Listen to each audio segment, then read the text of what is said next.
Most traders journal their trades on a spreadsheet or on paper, but this isn't great because you're losing all the visual context, the stuff that actually matters, like the chart, the levels, the candles. So journaling visually on the chart itself is faster and much more useful. Here's how you do it on TradingView.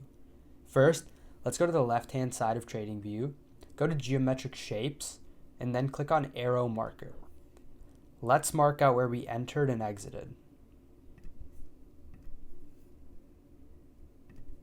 Now that we've done that, we still want our text, so we go to the Annotations tab on the left-hand side of TradingView.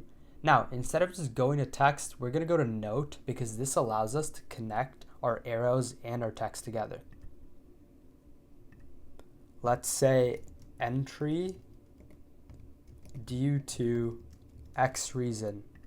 Now, we can just click back here, Command C, Command V, take this and move it to our exit arrow. Obviously, it's not an entry anymore, so let's change this to exit.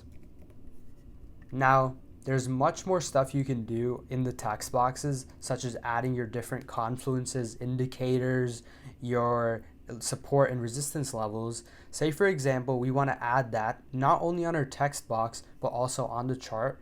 Just go to the left-hand side of the chart, go to lines, click on horizontal line. Say we had a support zone right here. Simply just place it there. Now you can use these different journals and scroll back, say every week, and you'll notice patterns in your trading. These patterns will help you improve, and now that they're actually on the journal, you don't have to flip back and forth on paper, flip back and forth between tabs. You have a clear-cut view of what actually happened, and TradingView makes this very easy for you to see. This will improve your trading greatly. Have a great day, guys.